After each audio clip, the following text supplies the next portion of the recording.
I'm the best ever. I'm Sonny Liston, I'm Jack Dempsey. There's no one like me. I'm from Nairclaw. There's no one that can match me. Yo, bounce guy, go off. I'd like to take this chance to apologize to absolutely nobody. The double champ does what the he wants. Wilder's in a world of trouble, closing seconds. Can he weather the storm here in the third round? And the ball is superlative.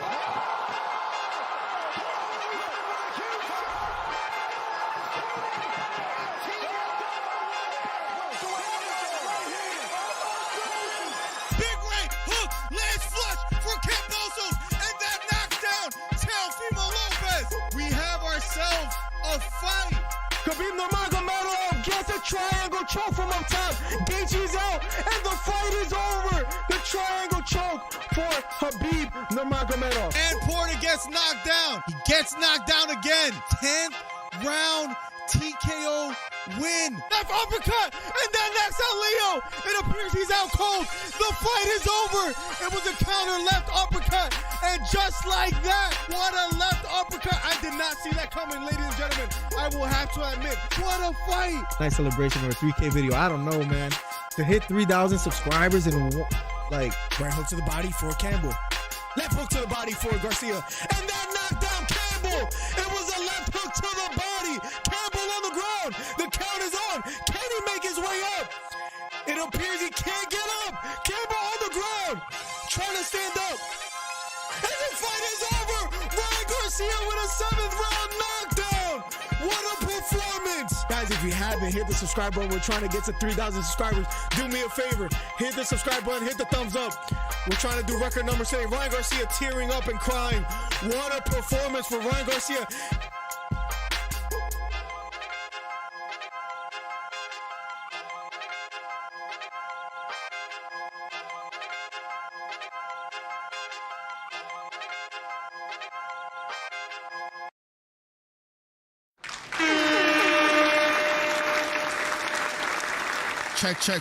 Check.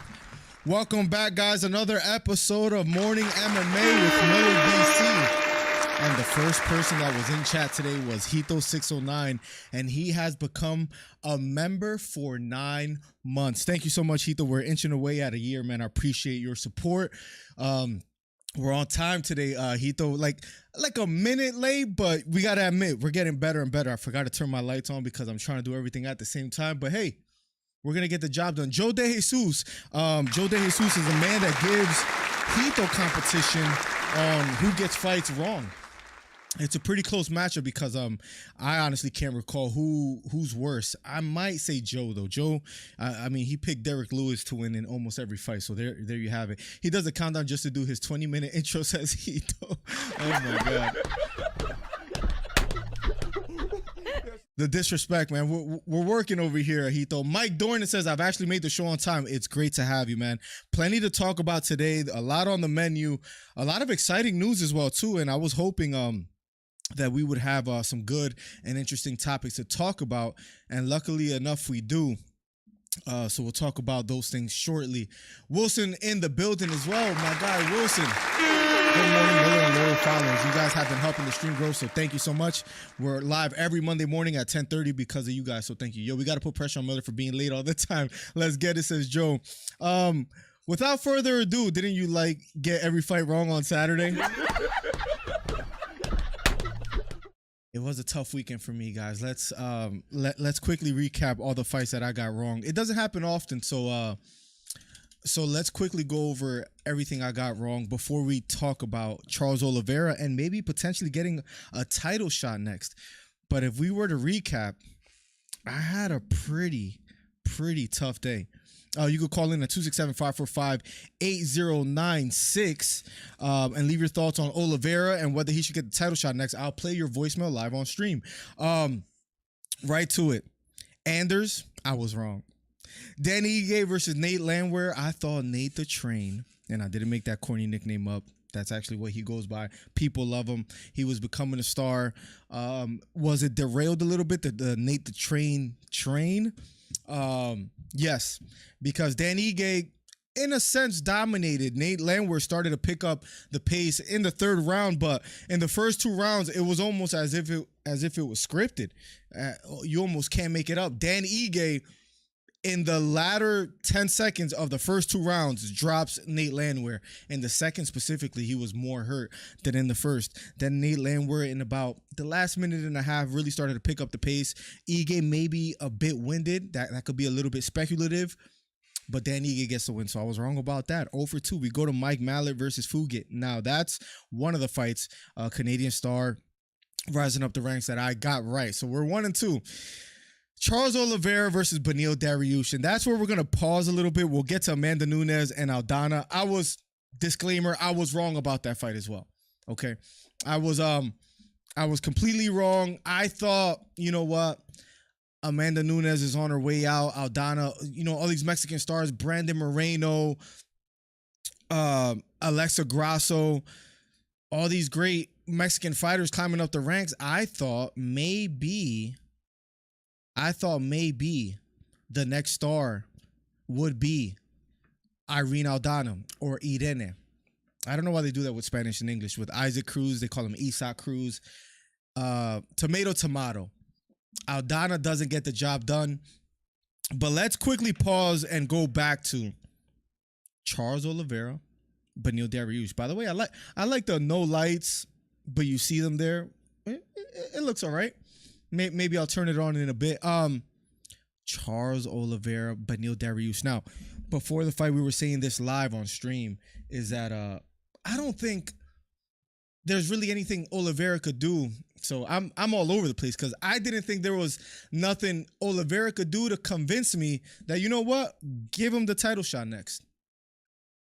I thought, you know what, if he wins, even though I don't have him winning, Beneil, if he wins, then we'll see what happens with him. But nobody wants to see the Makhachev fight, right?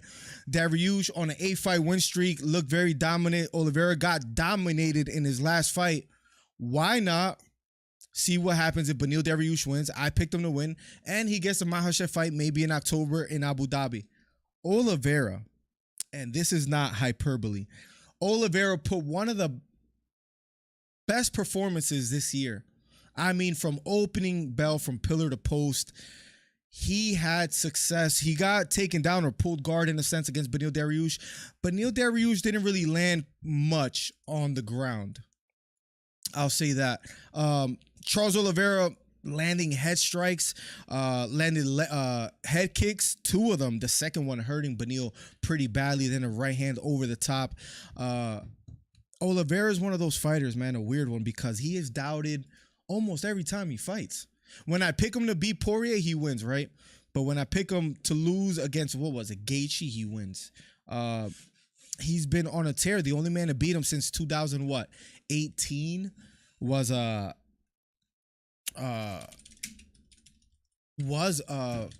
Makhachev. If we look up now, look, the last loss was against Paul Felder, so I was wrong, 2017. And that's when he was labeled a quitter. Oh, you know, he might be on his way out. He was what, 1-3 in his last 4 at that time in 2017. But then he goes on a tear, has the most submissions in lightweight history, in UFC history, loses to Makhachev pretty badly. But let's head over to some things that we got on the menu. And I was a little bit shocked to look see at how that guy, Dana White, speak in the way that he spoke, speaking of Charles Oliveira. So let's see what he has to say. Let's quickly catch up with chat, and then let's hint at and wonder whether he gets a shot next. 267-545-8096. Call in, leave a voicemail, share your thoughts on Beneil Dariush versus Oliveira and whether Oliveira should get the shot next. Let's catch up. Hey, Wilson in the building, my guy, man. What's up, Papa? Nothing makes you feel better than a Puerto Rican calling you Papa. Didn't you get like every fight wrong? I'd rather see the winner of Dustin versus Justin fight Islam. I thought that as well too, Mike Dornan. I thought that as well too, but I may have changed my tune a little bit. I did see the John Gotti and Floyd Mayweather brawl. Looked a little bit scripted, but we can talk about that too. They gave her the fight for Pride Month, says Joe De Jesus. Yo, shout out to Season, man. Shout out to Season, man.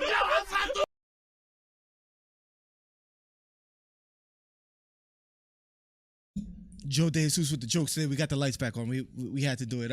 I'm sorry. No one wants to see Oliveira and Islam fight again. It's a business at the end of the day. Well, you might be wrong about that because none other than the president of the UFC might actually want to see that next. Yo Miller plugs in the building. The source that being plugged, always letting us know what things are happening in the UFC and MMA world and Discord. You can join Discord as well. F it. Give it to Dariush. Anyways, nah, that's not going to happen. No one excites me in the UFC more than Du Bronx. Love his fights. It's very rare that me and Joe agree, so I agree with you. Let's see what Dana White had to say. Look at how that guy turned his career around, from like 2016. So Dana White, pretty decent memory. It was 2017 when he lost to Paul Felder and things looked like they were going backwards. To today, he's a completely different fighter. Completely different fighter. Let's pause on that. Look, Oliveira is a I don't know if I should keep doing poker analogies because I don't know if you guys play poker, but I'm trying to think of other sports that make sense. But he's one of those Hail Mary kind of guys, it seems like. He throws bombs. He can either get finished or finish you in the early first round at any given moment. He kind of leaves it all out there, but if you get past the first with Oliveira or the second, then you might be sitting pretty. You might get a win. But against Dariush, against a completely different fighter, patient, landed the jab, landed an overhand right, landed a head kick, got taken to the ground, almost took the back of Beneil Dariush. They stood back up, and there was someone in chat saying that he should stay standing and he'll win, and that's exactly what happened. Yeah. But completely different from 2017. So I agree, Joe De Jesus. Maybe no one excites me more than Charles Du Bronx. I want to see the Makhachev rematch. I'm surprised. And yeah, what he has accomplished in the last however many years it's been is unbelievable. What is it, like 7, 8 years? I mean, it's amazing what he's done. And absolutely. And listen, this might sound like recency bias. You guys let me know. Is he in the talks of one of the greatest lightweight UFC fighters to ever do it? Where would you put him on the list? I would love to hear some thoughts. Let's keep going. He looked like a world beater tonight, and I'm excited for him and Islam to fight. There you heard it. I'm excited for him and Islam. It's almost like as if he knows that fight is going to happen next. He maybe backtracks a little bit. Let's see. Fight again. So that's what you're leaning towards? No, I mean, I'm just saying it's the thing that makes sense. We're going to see a little bit of contradictions back and forth because if you know anything about Dana White, he'll steer you left and right at the same time. But the interviewer asked him, is that what's going to happen next? He says, no, or I don't know. Tell you on Tuesday. But yeah, I'll tell you on Tuesday. But yeah. Let's not play games. That fight makes sense. That's the fight that should happen. And that's the fight that should happen. I said that this Saturday immediately after the fight between Oliveira and Dariush. And would you know it? Dana White agrees with me. Dana White, and I never thought we would get there. I honestly thought the BMF belt, although I'm not that excited about it. Gaethje versus Poirier hasn't fought Makhachev. Oliveira got dominated. Why in the world would we want to see an Oliveira-Makhachev rematch? But it's amazing what one performance could do for you in the UFC. And I'm excited to see it again. How much of Islam's input do you take into that? I know you and Mick and Hunter and Sean will get in a room. What if Islam doesn't want to fight? I mean, he kind of steamrolled past Oliveira. So why wouldn't he want to do that again? Especially after the performance that Oliveira had. Oliveira having the crowd chanting for him in Canada, where he was 0-4 against. He was 0-4 in Canada to get the win in the fashion that he did. And we'll talk about Gaethje and Poirier in a little bit. I haven't talked about it, but I can't he think said, of a. I think yesterday to Daniel Cormier when they did an interview, like he wants. And who has a better shot? I know, and we'll continue the conversation. But that was Dana White on what's it called? That was Dana White on Oliveira, maybe potentially getting the title shot next. I wouldn't mind Dustin versus Islam. He has to get past Gaethje first, and that's what makes it a little bit interesting, Plugs. I've been, in a sense, a Gaethje non-believer. a skeptic. I've said this for years. Listen, he kind of leaves it all out there as far as leg kicks, throws bombs, but he gets hit a little bit too much. And I don't see him really potentially doing anything special in the octagon. I thought he was going to lose to Fiziev. And some people felt that he lost to Fiziev. I had it 2-1 for Fiziev, but they gave that fight to Gaethje. But Gaethje did look new and improved. But Gaethje also lost to Charles Oliveira. Gaethje lost to Khabib Nurmagomedov. You know, Islam has almost the same fighting style. He did beat Michael Chandler. If Gaethje beats Poirier, we can maybe think about Gaethje versus and I'm sorry, I was pulling that up. Maybe we can see Gaethje versus Islam. Now, let's talk about a little bit who has a better shot to beat Islam Makhachev. If you could pick the winner or who faces Islam, please let me know. 267-545-8096. You can call in, leave a voicemail, and I will play that live on stream. Feel free to do so. But we have the three guys right there: Gaethje, Poirier, Oliveira. And we're going to find out pretty soon. A little bit more than a month. July 29th, Poirier versus Gaethje for $291.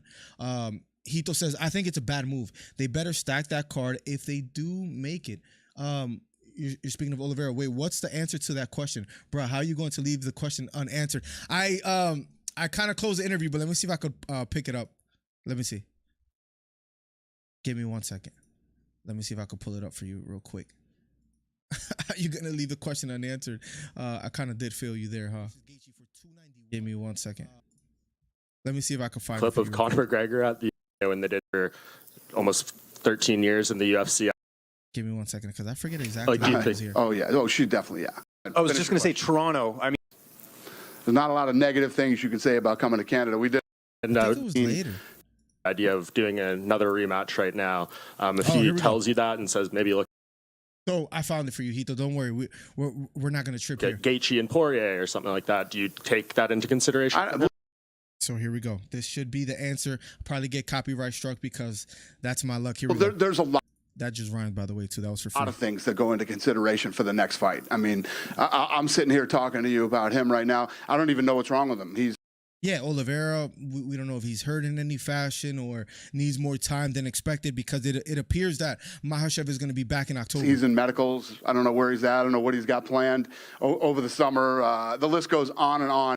So a lot of things could come up of why Oliveira doesn't get the shot. What if Poirier and Gaethje have a back and forth in July, late July? It's almost August, July 29th or 21st. So what if they're not ready by October? Then you almost have to primarily just go with Oliveira. Of things that factor into how fights are made. So, but I'm just telling you right here, right now, that, it's a fight I'd like to see again. Yeah. It's a fight I like to see again, man. Great mind think alike. And I give credit Dana now, but then I hit on him some other times. But let's see. Islam being champion is horrible for the UFC. Rematch Charles until Charles wins. Listen, is Islam bad for the UFC? It's an interesting topic. Let's keep having a decent back and forth. And this is what you guys. This cup was dedicated to Hito. This is what he should call me. But and Joe De Jesus. But nothing like coffee on a Monday morning, man. And I don't know why the random round 5 thing is up there, but feels good to chat and have a little back and forth. Gaethje, Poirier, Oliveira, who should be next? We'll talk about that in a second, but let's hint at something that Joe De Jesus said. Islam being champion is horrible for the UFC. I don't necessarily think so. I thought that even though it was a close fight against Volkanovski, it increases popularity as far as fighting someone like the likes of the pound-for-pound best in Volkanovski. It was close, but I actually think, too, hot take for you, Joe De Jesus, because for once, because it almost seemed like besides a knockout early in his career, that he looked unbeatable. That Volkanovski performance, speaking of Islam Makhachev, although he won, it reminds me of Hamzat versus Gilbert Burns. Even though Hamzat beat Gilbert Burns, Hamzat looked human, right? And he looks beatable. Islam Makhachev, I thought Beneil was going to be the one to do it. That wasn't the case because he loses to Oliveira. Oliveira, with a few little adjustments, taller than Volkanovski. He might have a little bit more trouble defending takedowns than Volkanovski. But he makes certain adjustments, and I might still, unpopular opinion, I might still go with Oliveira again, although he lost pretty badly to Islam Makhachev. Thank you, says Hito. Hito runs it like Moreno and Figueiredo. Man, I want to see Charles be champ again. I miss those days, man. When he was doubted, when it didn't seem like he had much to offer. I would love to see that. When he beat Poirier, they thought, okay, or when he beat Chandler for the vacant title, right? Okay, it's Poirier. Most people picked Poirier. I don't know if you guys remember that. What were the odds for that as well, too, at the time? Oliveira versus Poirier, drum roll odds. What were they? Let's see if I could find it real quick. What were the odds? Can't find it here. What were the odds? Oh, here we go. Poirier was a minus. So this is a while back, but Poirier was a minus 160. Oliveira was a plus 140. So, Gaethje Oliveira odds. So he was doubted, and they thought he was going to lose against Poirier. What was it against Gaethje? Let's see real quick. Against Oliveira, against Gaethje, Oliveira was a favorite, but he was an underdog against Dustin Poirier, and he got the job done. Oliveira is one of the most doubted fighters in maybe UFC history because of nobody thought that Oliveira would be champ back in 2017, back in 2018, even 2019, even 2020 when he beat Ferguson. But then he beats Michael Chandler for the vacant title, and people thought, okay, he won the title, that's enough. Let's get Poirier in here, get him the title shot. Maybe Poirier wins the title and fights Conor McGregor again. Who knows?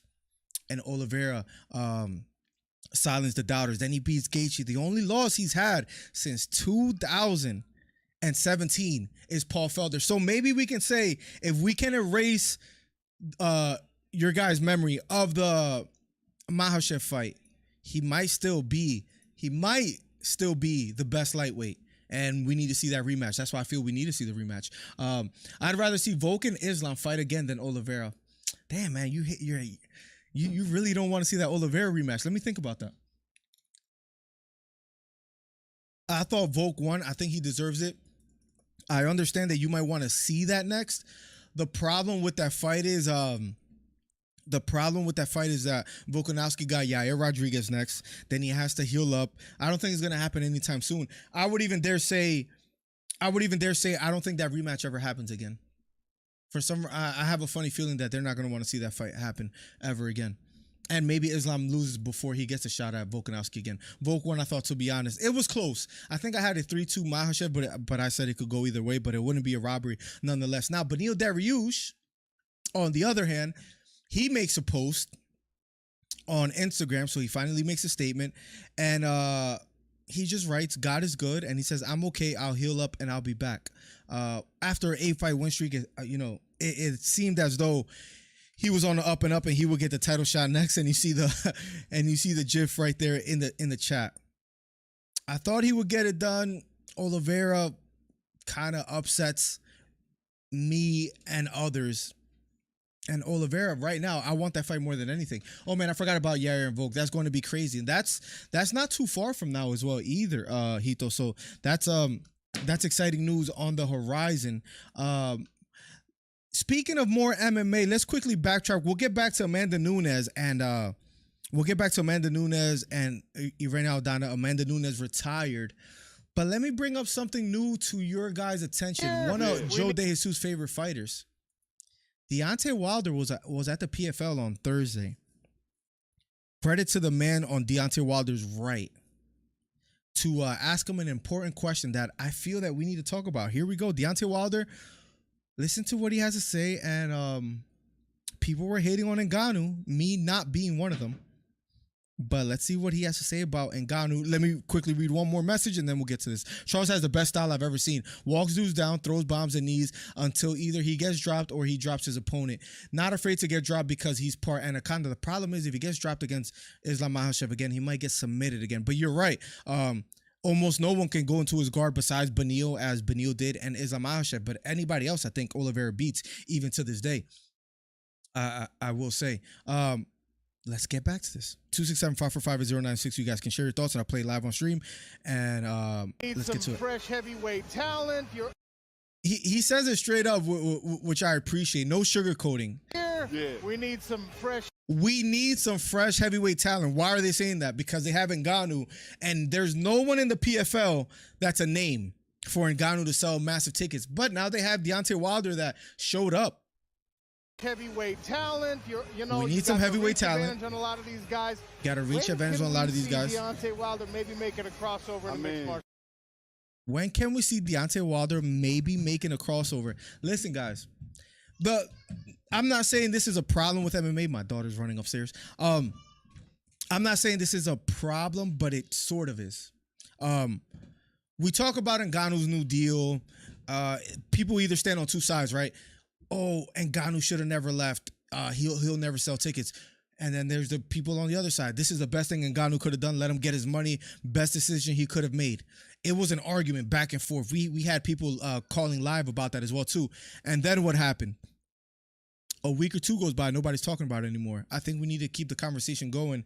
And I'm still excited to see Ngannou fight. Maybe you guys aren't, but let's see what Wilder has to say. I mean, that's a good question. You know, I've thought about this many times, even with Ngannou. You know, I love the way he pronounces Ngannou, but not only that as well too. Do we believe him of Deontay Wilder? Do we believe that he's actually thinking about crossing over? I want to bring an example to you guys that I think it's fair. For one, Deontay Wilder, he was mad when he got stopped because his corner threw in the towel. He was furious. Fired Mark Breland, was completely upset. He fights Fury again, and he gets knocked out, I believe, in the 11th round or so in their trilogy fight. But despite that, Deontay Wilder, I think he proved, whether you like him or not, he might not be the best fundamentally. He might not be the best technically. I agree with you. His boxing acumen, in a sense, is not the best, but he has the get out of jail card, and that being his straight right hand. If he lands that, it's over, right? But one thing you can also say about Deontay Wilder is he's not afraid to leave it all out there to get embarrassed because it's already happened, and we got to give him credit for that. So do I take him seriously when he says I've considered it? I do. Talking about getting together, I even offer, you know, you always see the MMA guys crossing over. And that's a great point. You always see the MMA guys crossing over to boxing, especially with the whole Jake Paul trend, Tyron Woodley, Ben Askren. You see this happening over and over again, being played out. You almost never see boxing going to MMA. One person that did it, Claressa Shields, who people describe her as the GOAT, right? The greatest woman of all time. And this is something I think healthy to think about. When Claressa Shields, she fought in MMA and she lost. Yeah, people criticized her for a few days. They didn't like it that much, but nobody cares, right? She's still doing her thing in boxing. What if Deontay Wilder loses in MMA? I don't think nobody's going to care as much, but will people want to watch? I believe so. But you never see the fighters, the boxers crossing over. So I said, you never see the boxers crossing over. So he's probably considering doing something that's really not done often. You know, I wanted to make it more interesting for the fans and just the whole comeback family as in a whole. You know, I said, well, how about you come? And this is a good option that Deontay Wilder presented to Ngannou. Ngannou wasn't maybe able to do that before under the umbrella of the UFC, where he wasn't able to make his own decisions. With the PFL contract, he has the option to take fights outside of the PFL, maybe do something with Showtime or something along those lines, but he has the option to do boxing fights outside of MMA fights. So Deontay Wilder, he explains. Come to my backyard, and after we handle business, I can come to yours. And I think that's the best way to, I hope you guys can hear it pretty clearly. I think it's loud. Yeah. He says, why don't you come to my backyard? And then after we settle business there, I'll come to yours. That's the best way to do it. Everybody's always wondered, what can Ngannou do in boxing? At least the casual fans, you know, the diehard fans, they say, listen, he has no chance against some of the best boxers. Agreed, right? Deontay Wilder maybe has a chance because both are essentially power punchers, but not the best as far as, technically boxing skills, where if Ngannou lands, it could get interesting. It is bigger gloves, so maybe that power doesn't cross over. Now, Deontay Wilder in 4-ounce MMA gloves, that also gets interesting. But he presents the idea, even after a few weeks, that Ngannou has went over to the PFL. Crossover, and I really meant it, you know. So things are still up in the air, but you know, I have seen myself on this side of the field. I have seen myself on this side of the field. Deontay Wilder has already become somewhat of a global star. He beat Robert Helenius in his last fight that probably didn't sell that well. He's running out of options as far as heavyweight stars. He already lost to Fury.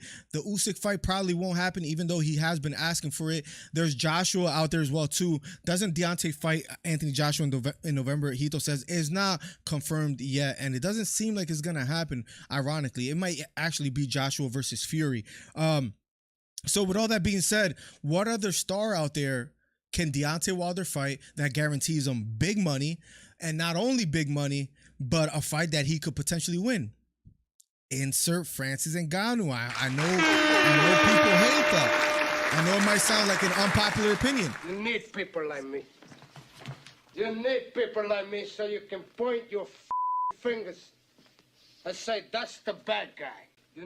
Don't mean to be the bad guy, but I can really see Deontay Wilder making this happen, and it benefited both parties. That's one of the best things that could happen, when it benefits both parties, when a lot of money is being made, kind of like Conor McGregor and Floyd Mayweather in the crossover. Why not? You know, people will be very impressed of what I can do and my abilities. You work on your ground game. I got a place for you. He says, I have a place for you to work on your ground game. Look at the excitement in Deontay Wilder's face. I personally, you guys can let me know again, 267-545-8096. You guys can call in, leave a voicemail. I'll play it if anybody does leave one.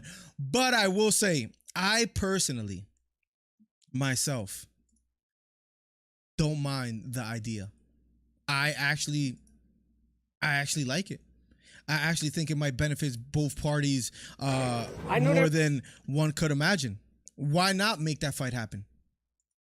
They fight in boxing. We see how it goes over there. Then we head over back to some MMA, and nobody's seen that. And even if Deontay Wilder knocks out Ngannou, they can say, okay, I beat you over here. Let's do some MMA. I think it's personally a great option. Seen a video on how the UFC peaked in 2016. Fully agree. Send me that when you get a chance, De Jesus. I would like to see that. McGregor's run versus Mendez, Aldo, Diaz, DS2, Alvarez is the most iconic fight run in UFC history. Not only it is the most iconic, I think you could say, as far as viewership, talent, because I like Oliveira's iconic run as well too. But as far as to be able to grasp the attention of the fans, I agree. One of the most incredible runs. And I would even go as far as to say the UFC might be struggling a bit with stars. Think about it. Who really is a star in I want to keep this video up, but I got one more video to play real quick. But let's quickly go to the rankings. It's a good conversation to have. John Jones is a star. You look to the other three on the right. Brandon Moreno, he's a Mexican star, but is he anywhere near Conor McGregor? Absolutely not. Of course, that's obvious. Aljamain Sterling, probably more hated than loved. Volkanovski, to me, he's the pound for pound best fighter in the UFC, but nowhere near as Conor McGregor, right? But not even close, right? Islam Makhachev, same thing. Leon Edwards, same thing. Adesanya, his stock did go up tremendously after he beat Pereira. And I think people are going to be very invested, very interested to see what happens next for Adesanya. Jamal Hill, not quite there, but love his fighting style, and I think he's going to do great. Amanda Nunes just retired. There's nobody anywhere in the stratosphere. There's no one in the stratosphere that amounts to someone like Conor McGregor, De Jesus. So I would agree with you. That's why I agree with Ngannou leaving. I personally like the what's it called? His choice. Let's quickly go to one more thing over boxing, and then we'll come back to some MMA, some Ngannou talk, the McGregor. If there's UFC's lacking stars, so I would love to talk about that as well too. But Teofimo also gets the job done this weekend. As we move on, he gets the job done. Where I had a rough weekend, guys. I had a rough weekend. If you put money on the fighters I chose to lose, you would have made a ton of money.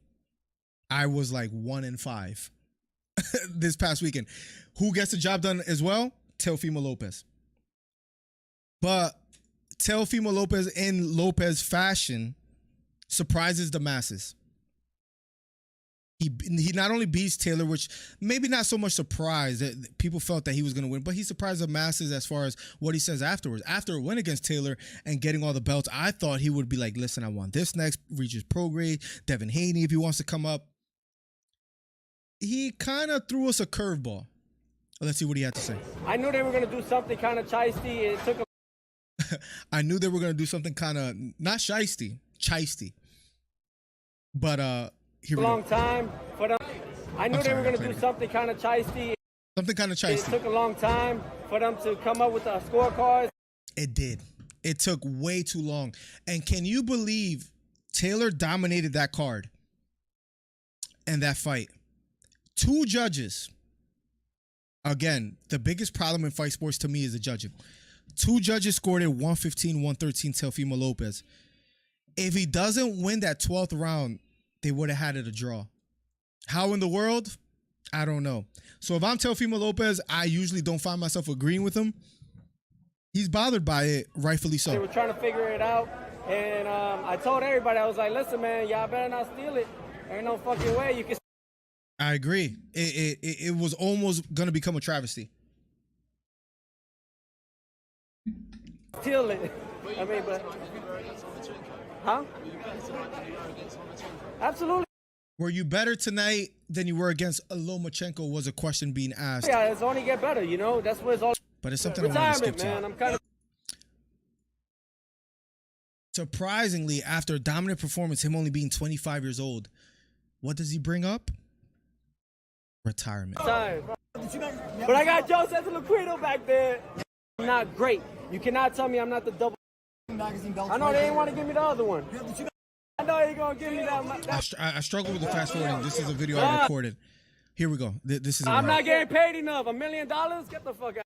I'm not getting paid enough. $1 million. That sounds a little bit ungrateful at first, but the more I thought about it, I saw Showbiz make a video on it. I saw a couple others as well too. $1 million isn't that much when you have promoters taking some money, when you have training camp to pay for, when you have all these other expenses. He has some personal problems that he has as well too. He's trying to get custody of his kid, so that his wife is probably gonna take, or his ex-wife is probably gonna take half. The man is going through it. The man is going through it.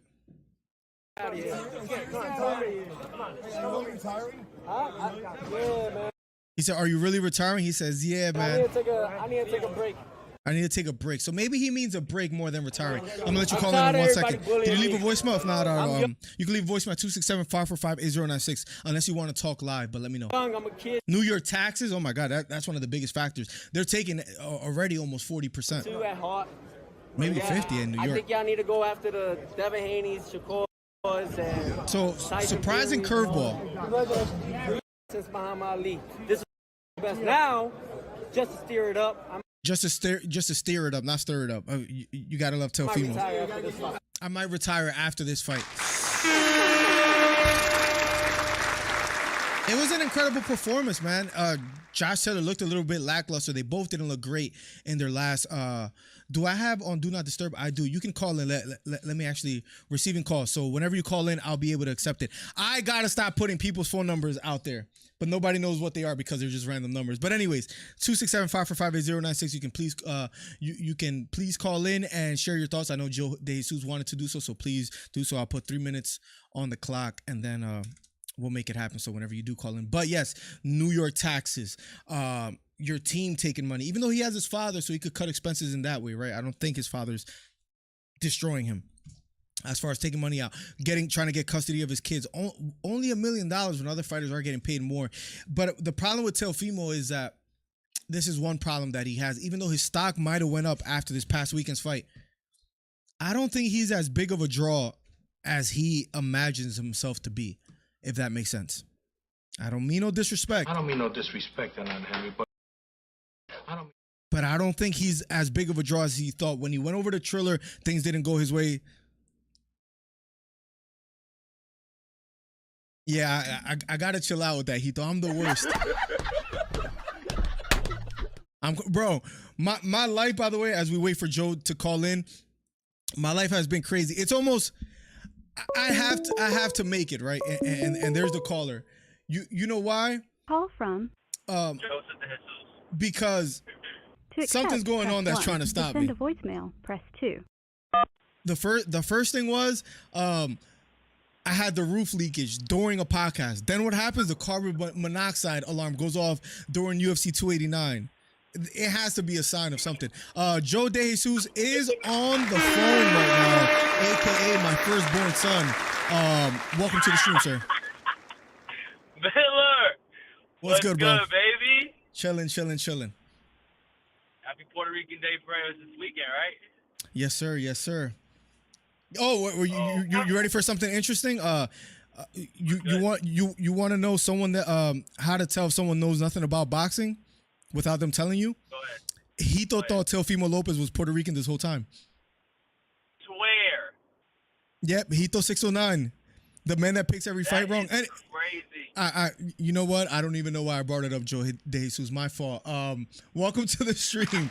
Thank you for being here. That's Hito 609 for you. Talk to me, man. I was watching that Teo fight, and before the fight, they were talking crazy about him. Like they were talking like, I mean, he's 25 years old. He beat Lomachenko. I mean, granted, Lomachenko did have I think he tore a shoulder in that fight. Is what he said. Mm-hmm. I believe it the way he beat Devin Haney. That was another robbery. I don't know if you talked about that already. Oh man, yeah, we could talk about that for days. Well, maybe we'll talk about it some other time. But I thought it was a clear 7-5, maybe a 6-6. I had it 8-4. For what? Initially, no. The first Haney and Lomachenko. When I first watched it live, I had a 9-3. I rewatched it the next day. I had a 7 rounds to 5. So clear for Lomachenko. Yeah, that's what most people had it. Yeah.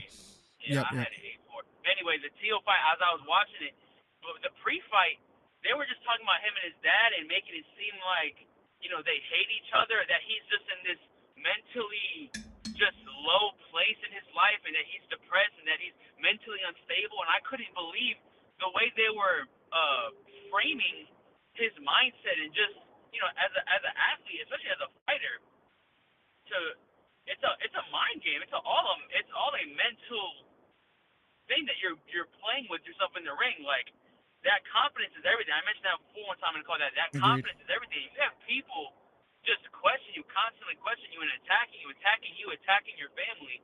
I mean, that's a lot. That's why I felt what he said at the end. He's like, listen, go after Shakur, go after Haney and all them. Like, y'all coming after me way too hard. And then they come after him. They coming after him hard, and then he performs like that. Like he performed like he was like playing with Taylor in the ring. I don't know if you saw the whole fight, but he was like playing with him. And almost gets robbed. Exactly, and almost gets robbed. So I'm like watching the fight, and I'm like, oh man, I had it 10 rounds to 2. Like maybe if you want to give him 3 rounds, maybe okay 9-3. But I had it 10-2 scoring it. And when they said 115, 113, and I was like, me and my dad were watching, I was like, no way they're about to rob this man. And then they said again 115, 113. I was like, oh my goodness. And then they said 117, 111. I was like, okay, we're good here. But still, man, that was scary. But yeah, man, even like right before the fight, the ESPN commentators were just talking. Is the flame gonna go out? Like, is it like he's 25 years old? He beat Lomachenko. Right. He was a linear champion at lightweight at 135. I mean, this dude is a monster, and then he proved it in that fight. Like, he is a freaking monster. I was watching him even eat some of them shots too, and he's just a monster. I love watching him fight, man. He's really exciting. I love watching him fight. let me present something to you. For one, disclaimer: I have been one of the biggest Teofimo Lopez haters, right? So this will all come in honesty, and it's kind of his fault, right? Like, as far as maybe why the public, maybe why the commentators hate on him. For one, he says, "Do I still got it?" Against Kambosos, he lost. Where how do you go from beating Lomachenko to losing against Kambosos? You saw what Haney did to him, and then he was talking about Top Rank and how they only care about the black fighters. How he wants to catch a body in the ring against Taylor. So he does, and I like trash talking, but Teofimo Lopez. Oh, and that's one big thing too, Joe. He also said, I didn't lose that fight against Kambosos. They took the belts away from me. So we gotta, at least I have to admit, he is a little bit delusional, right? But that doesn't take away from his performance this weekend. Mm-hmm. Yeah. That's what I will say. I thought he did lose the fight against Kambosos. I think that he would beat him. He would 100% beat him in a rematch. Now, what you were saying about I'm going to kill him stuff, I mean, that's just fighting. I mean, yeah, is it a little strong, but that's normal trash talk in fighting. I mean, Mike Tyson used to say the most craziest things ever. Like, that's just how they try to sell fights. And even after the fight, Teofimo Lopez, he went up to Taylor and was like, hey, man, I'm sorry about what I said about that. And Taylor was like, no, man, it's all good. Like, that's part of the sport. I didn't take it to heart. Everything's good. And in the fight too, I don't know if you saw Josh Taylor hit him with a couple of like little dirty little shots too. Like he went for a handshake and he swung on him, and then when he was on the ropes and the ref was coming in, he got a couple of clean left hands on him that were dirty. And I was like, oh my gosh, I mean, he could have got knocked out in that fight. But you're saying he does it to himself, and I just think that people are just overreacting. I mean, I just think that's part of fighting. Like I like seeing that. I like seeing that side of the boxing world, like the trash talk. Like I just love that. Listen, I feel you 100%. Before the fight, I thought he was going to lose. Also, before the fight, I thought he was a little bit delusional. But at the end of the day, he gets the win, and impressively. And the post-fight interview, Joe, I loved it. I thought he said all the right things. Listen, I want you to go back to your family. He did all the right things. I got to give him credit. Now, let me ask you this as we lead forward. It begs the question, this whole retirement thing, is this Teofimo Lopez being Teofimo Lopez, or do you actually think, like, as far as like, leading us the wrong way, or just exaggerating, being overly emotional, or do you really think he's gonna hang it up? Nah, he's not hanging up. He's just, after the fight, so he talked about getting custody of his son too, with court. He's like, because they asked him, what's your next fight? Like, what do you want? He's like, my next fight is my fight in court with my son. Right. So I think with all the stuff people are saying about him, that he's mentally unstable and that he's crazy, that he's even the comment he made about the black fighters, he's entitled to think that. Why can't he feel that they're biased towards some fighters? Now, is it true? Maybe not, but I've heard a lot of black fighters say things like they're biased against, when people are entitled to however they want to think. If black fighters think that they're not getting the pay of whatever, or like white fighters, or if white fighters think that everyone can think however they want to think. You know what I'm saying? I'm not really that's not really that crazy to me. Right. But he's not gonna retire. He's not gonna retire. He's just tired of all the BS, which I feel him. Like, I was watching the fight and I was like, I hope he knocks Taylor out just to prove all these people just how crazy they were talking. I mean, I was putting myself in his shoes the entire time, and I was like, man, if they were talking about me like that after, I mean, yeah, I guess his last fight was a little bit lackluster, but I mean, he won the fight. You know what I'm saying? Those fights happen, and the way they're talking about him is just, it was just mind-boggling. You know what you're making, and this congratulations to you, because this is one of the first times that you actually make me think. What was I gonna say? Teofimo Lopez. Listen, this is the first time. Any other time you call in is honestly like lack of information. But you know what? It made me think. Teofimo Lopez. What I think it is, after coming to this conclusion pretty quickly, maybe, and it's because he alluded to this before. He just doesn't feel appreciated. So you have a point. He wins. He beat Campa. Now he beats Josh Taylor, and he's still being ridiculed. He's like, I'm tired of being unappreciated. Now and it could be a little bit where it's all in his head, where he says the thing about black fighters, right? So maybe he doesn't feel appreciated by Top Rank. The commentators are criticizing him, so he doesn't feel appreciated by them as well too. Maybe it's this thing where what he struggles with more than anything is appreciation, and he's tired of it. So he wants to maybe hang it up. What do you think about that? No, he's not gonna hang it up. He's not gonna hang it up. He's gonna take a break, like I said. He's gonna take a break. He's gonna get this thing with his family. You know, you got this thing with family.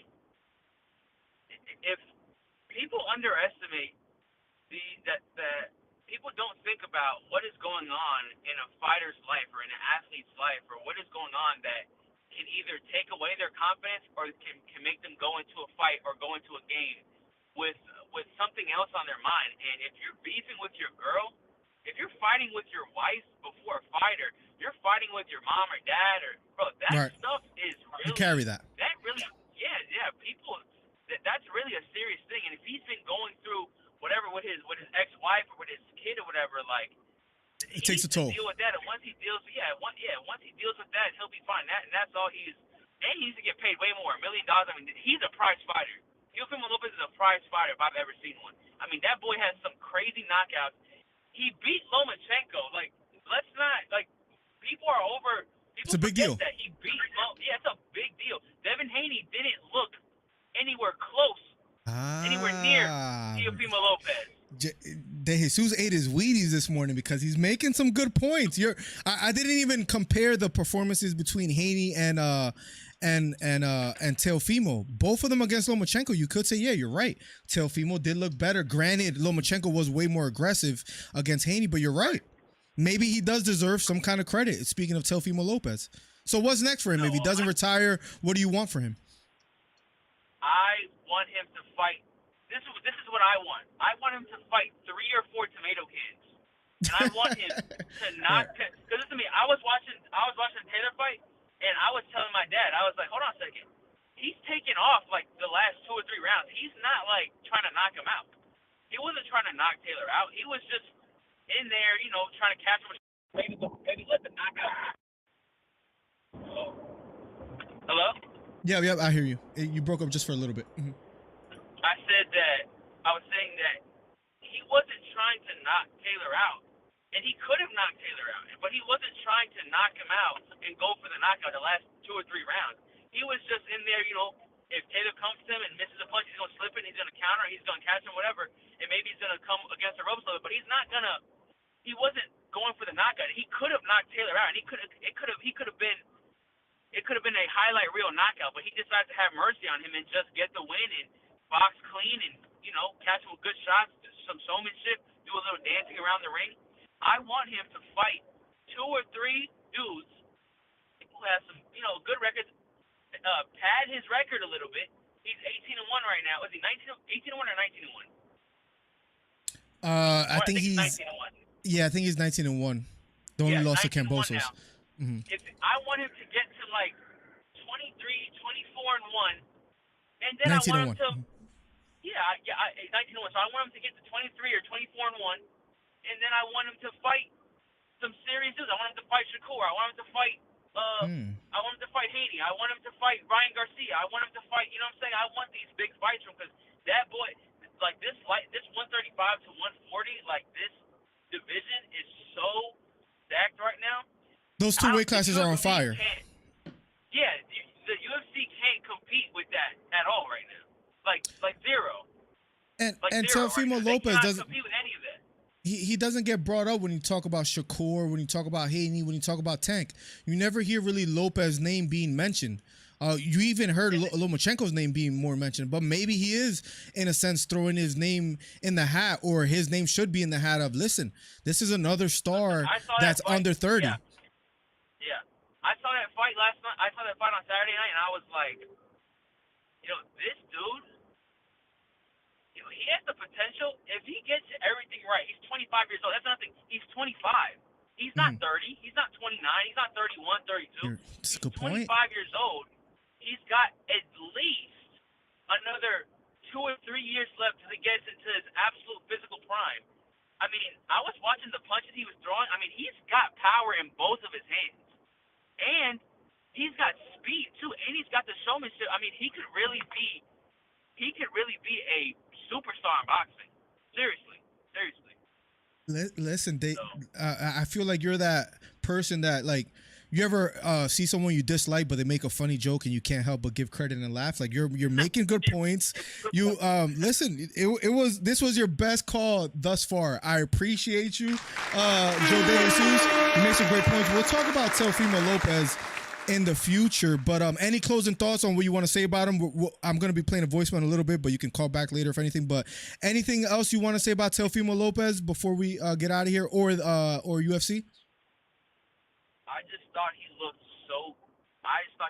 so good and so crisp under all of the pressure that the people from Top Rank, ESPN, all the media, everything that everyone was saying about him. He just looked so good, as if it didn't even faze him.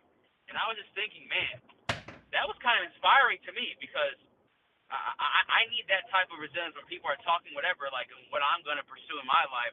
I need that same confidence. I need that same resilience to be confident in what I'm doing, to be confident in God, to be confident in what I'm doing. So it was really inspiring, honestly, watching him fight. Listen, Joe De Jesus, I appreciate that. I appreciate, like, nobody really has called in and gave Teofimo praise. And, you know, that's kind of what you did. Gave him his credit, gave him his flowers. It was a good performance. You're absolutely right. Hito, before you get out of here, Hito says, damn, Joe, you glazing right now. Hey, yo. I'm telling you, I watched that fight and I was like, man, no. Something just clicked in my head. And when I was watching, I was like, oh, okay, I understand. I felt like Neo. I was like, I get it. I understand what's going on right now. Like, listen, Joe, I appreciate the call, man. You're right for once. You're right for once. I'll give you that, Joe. Thank you for your call, man. Thank you for your support. It's great to have you back here. We're gonna get to another voicemail. I'll keep teaching you everything about boxing and MMA. Thank you, man. Thanks, Dad. Appreciate you. All right, broski. Great call by Joe. And that's the first time I've ever said that about one of his calls. Let's catch up with chat, and then we'll get to a voicemail that was left. Leonard Ellaby says, Tank is a face of boxing. How do you feel about that? Says Miss BITCH. What a name. The face of boxing, I still think, is Canelo Alvarez, but Tank is slowly inching away at the throne of that title. I do believe that. Let me actually go scroll up a little bit more, and then we're gonna be playing a voicemail, and we'll be answering your guys' comments in the chat. Do Bronx has make it a rematch. Do you want 500 on it? 500 on what? Dogs in Space. DeSouza says he's next and going to get at least $10 million. Yeah, maybe he complains about the $1 million. That's what he gets next, Wilson. He gets more. Teo's just upset at the ESPN commentators. It probably is a little bit frustrating to do or to look so good in your fight in the ring and you don't get the credit. So maybe you're right, Wilson. Maybe he is just upset. Thank you for being a DC Fight Club member. I see you with the red glove. You're helping this channel grow, brother. You're blending in with your pyramid behind you. What the F, DC Miller? It's crazy how I didn't even notice that. You see the sailboat and then my shirt? It almost looks planned. That's crazy. That's crazy. I promise you I didn't plan that. Haney will struggle with Regis. Maybe so with Teofimo Lopez. I would like to see Regis Prograis fight either one. Hello, Mac Miller says Dogs in Space. Tank being the face of boxing. Listen. You can make an argument. If I wanted to argue that Tank was a face of boxing, I could, just like I could do for Canelo as well too. But as far as sales, you saw what he did against Ryan Garcia, 1.2 million. That's a lot of pay-per-views. Granted, Ryan Garcia isn't the best boxer, but at the end of the day, the reason why they sold that much, he had a lot to do with. We got to give him credit for that, right? Teo is brave, taking risky fights, going up to 140, fighting the man that has potentially or arguably almost all the titles, and to go and take them all. Credit to him, even though it wasn't Madison Square, which was his backyard instead of Taylor. But yeah, damn, Joe, you glazing right now. Quotations, he just looks so good. He could have beat Kambosos too. He came in with the wrong game plan. 100% agreed. He tried to end that fight early, and for that reason, got caught himself. So I 100% agree with you. You're absolutely right about that. Jesus M in the building. My God, thank you for always coming through, always showing love. always supporting. What's up? What's up? Stank Davis says, Devin Hank. Oh my God. How about Charles versus winner of Dustin versus Gaethje? The problem with that is that he beat both of them. So unless they get that rematch, it could potentially be that.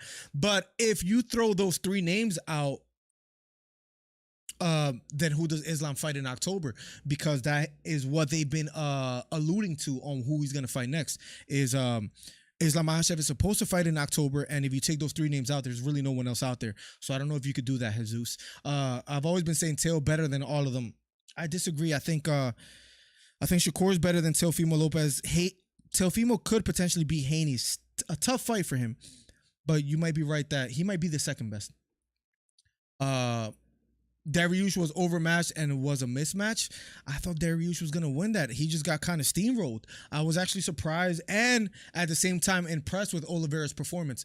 What's up, Miller? I'm in school right now, but have enough time to sneak by to tune in. What's up, 999? Thank you for coming through, man. You can leave a voicemail if you want as well, too, because I know you always love to share your thoughts. We're talking about Teofimo Lopez. We're talking about Deontay Wilder potentially fighting Ngannou.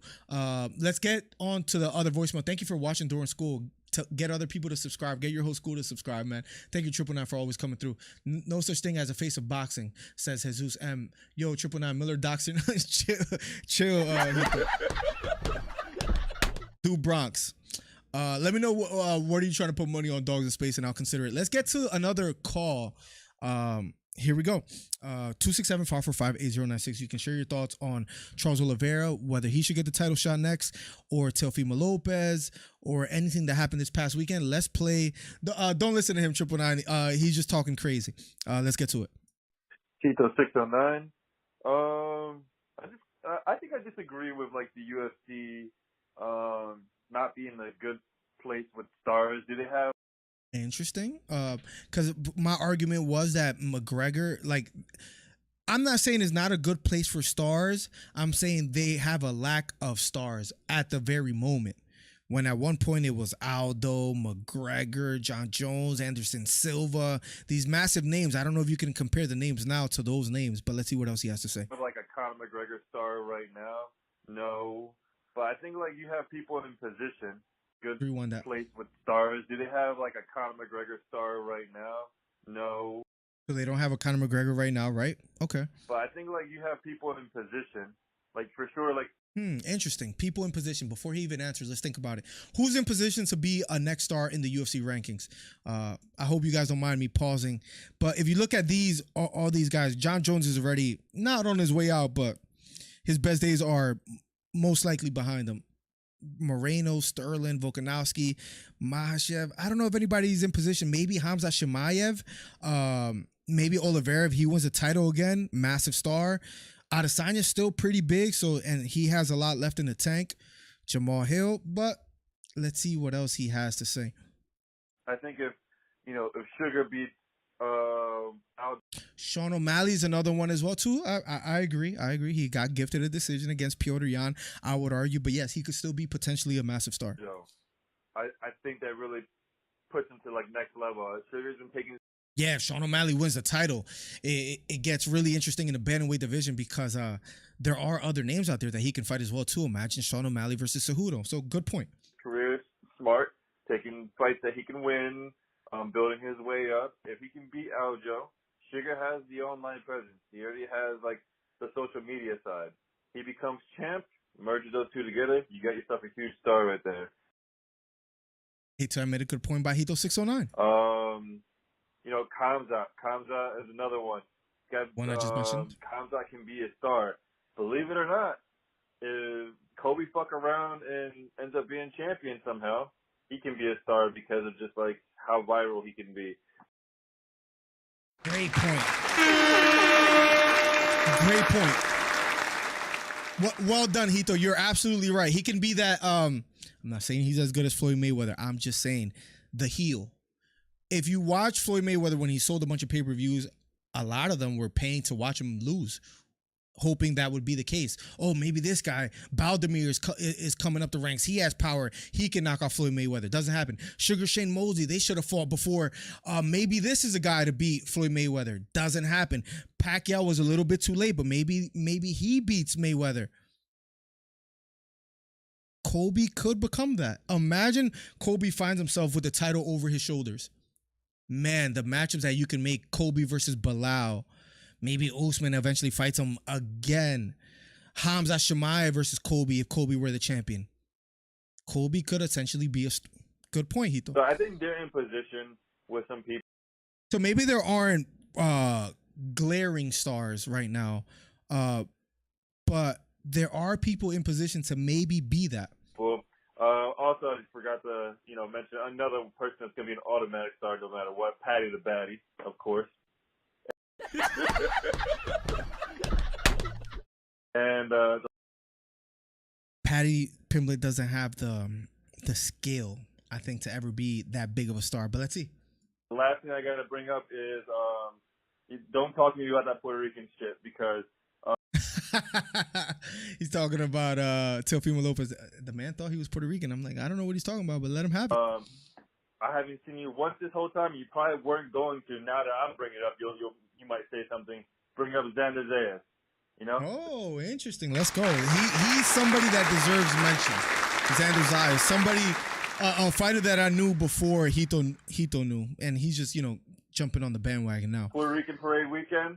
Xander got a W in dominating fashion, and I ain't hear you say a fucking word. All right, see you.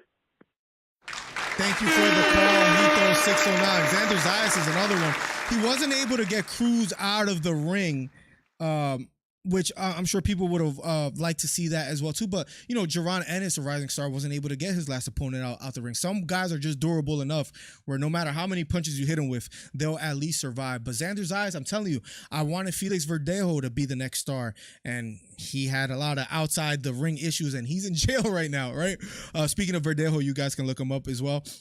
Sebastian Fundora, I thought maybe he would be the next star, and he just got knocked out in his last fight. Is there a lack of Puerto Rican stars as far as that could potentially be like the best in their division? Maybe. Berlanga has a lot to work on. Joshua Vargas was another one that a lot of people felt maybe he would be the next star. Zepeda kind of stops that train, and I don't think Vargas is really even mentioned as one of the top prospects as far as Puerto Ricans. But Xander Zayas, who punches strong with both hands, who's climbing up the ranks, who's under Top Rank, who got a lot of airtime in the episodes on Top Rank, he could potentially be one of the next stars. So, Hito, thank you for bringing him up. I know we joke around a lot, but yes, you're absolutely right. Xander Zayas is another one that could potentially be a star. I 100% agree with you, and I hope it happens. One more, let's play one more video as well too.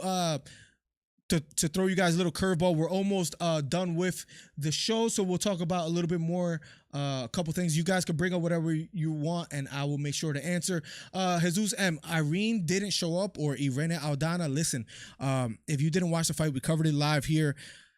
She didn't really have a good moment besides a right hand that landed in the first round. That's all she had. Amanda Nunes completely dominated, and then she retired. We didn't talk about Amanda enough, right, Jesus? But I think she just didn't have anything to threaten Amanda Nunes with. Nunes was able to take her down when she wanted to, landed the bigger shots, kept Aldana really hesitant and gun shy because Nunes made her pay every time Aldana had to, try to get closer. She just couldn't really figure Nunes out, and Nunes was having her way. So I don't know if it's so much as she didn't show up or more of Nunes was just that much more experienced and that much better on that given night. Aldana could definitely make some improvements, but Amanda Nunes was just that good, and she retires on top. Dana White talked about the retirement after the fight, and he said, you know what, I wanted to see more. Of course, he wasn't the happiest with her retiring, but at the same time, he said he's happy for her if that's what she wanted. I think it's safe to say you saw what happened with Cejudo retiring after winning the title. Dana doesn't like when champions win and then retire because it kind of throws a division under the bus as far as like what do we do next with them. Next rising star, Steve Ursig, the young Aussie. You and me know. Miller says dogs in space. Let's see what Nate Diaz had to say. Dogs in space. Thank you for being here for sure. Dude Bronx has Islam round 2. I think I'm picking Charles Oliveira. As far as the BMF fight that's going to happen next, real quick, let me also get to Wilson Pereira. Says, Miller, your thoughts on Mayweather versus Gaethje 3? People might think I'm somewhat a conspiracy theorist, Wilson, but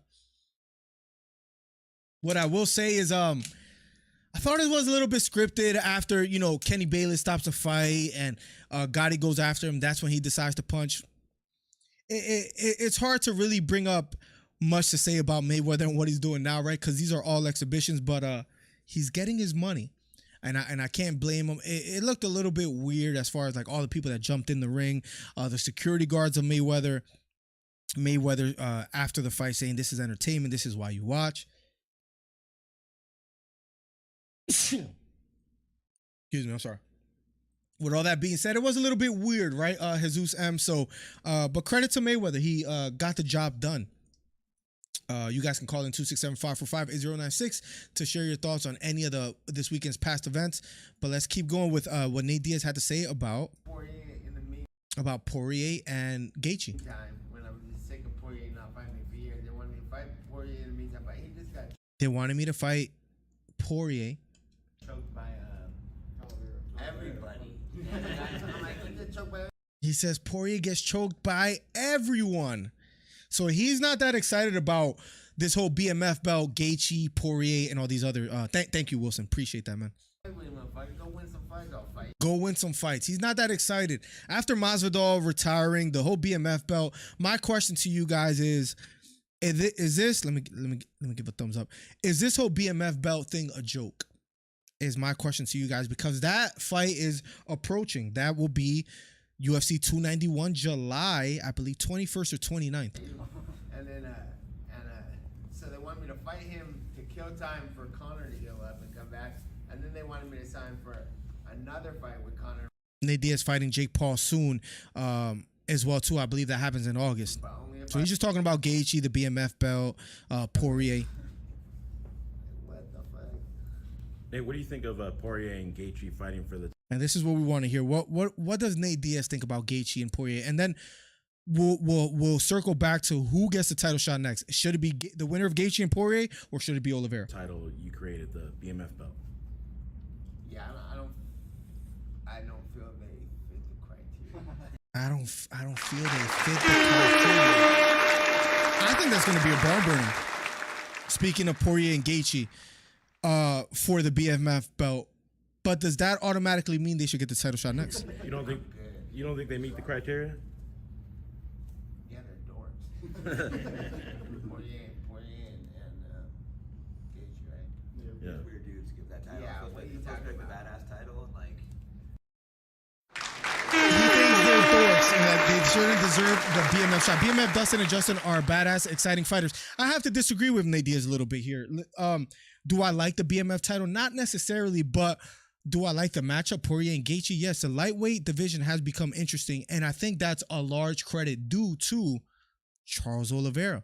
My candidate, and I want to see how you guys voted, but after a few votes, give Oliveira the Islam Makhachev rematch. 67% of you voted yes, that should be the next fight.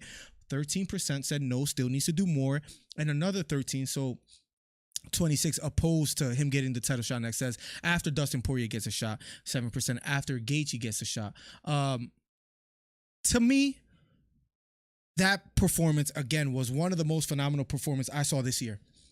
Oliveira knocking out Dariush when Dariush was on an A5 winning streak. Man, incredible performance by Oliveira. Even if Dustin Poirier and Gaethje have a good back and forth, I still think Oliveira should jump the line because he beat both Poirier and Gaethje. I saw Jesus M say earlier, maybe the winner of Poirier and Gaethje could fight Oliveira. But the problem is they need Makhachev to fight in October. So I don't see that happening as well too. I think the next person to get the shot is either going to be the winner of Poirier and Gaethje or Oliveira, but I don't think we're going to see anything else after that. Du Bronx proved he's next. And not only that, we played a little bit earlier as well too. As we look at how that before guy we get out of here. Dana White turned his career around, from like 2016. And it was 2017 when he lost to Paul Felder. To today, he's a completely different fighter. What he has accomplished in the last however many years has been the most submissions in UFC history. Is unbelievable. What is it, like 7-8 years? I mean, it's amazing what he's done. And I think this is very important to replay because it matters what Dana White says on who gets the title shot next. He looked like a world beater tonight, and I'm excited for him and Islam to fight. I'm excited for him and Islam. We'll finish up with this, and then what does he say quickly after this? He says he's excited for Islam and Oliveira. So I immediately thought, oh, that's what's gonna happen next. But then Fight again. So that's what you're leaning towards? No, I mean I'm just saying. That's what you're leaning towards. No, but then later he goes Get in the room and talk about it. But Tom's input, do you take into that? I know you and Mick and Hunter and Shaw. Makes sense. That's the fight. I mean, let's not play games. That fight makes sense. That's the fight that should happen, and that should happen. So I take it as, listen, most likely if I had a gun to my head, if I had to gamble, who Islam Makhachev gets next, I think it'll be Oliveira. We'll quickly talk about who wins that fight, and then we'll get out of here. Wasn't Dariush on a 10-fight winning streak? He was on an 8-fight winning streak before losing to Oliveira. I thought Dariush personally was going to get the job done, dogs in space. Dude Bronx is like that. Now, last topic of the morning. I'm so used to saying night. I almost said it again, but we're doing this every Monday morning at 10:30. Feel free to call in and leave a voicemail, and I will play your voicemail live on stream like I did with Hitos and like Joe De Jesus called in, but we'll be doing that more often in the future. But also hit the subscribe button, hit the thumbs up, helps the channel out immensely, especially the thumbs up. Leave a comment after this video. Anyways, just a little quick hot take before we get out of here.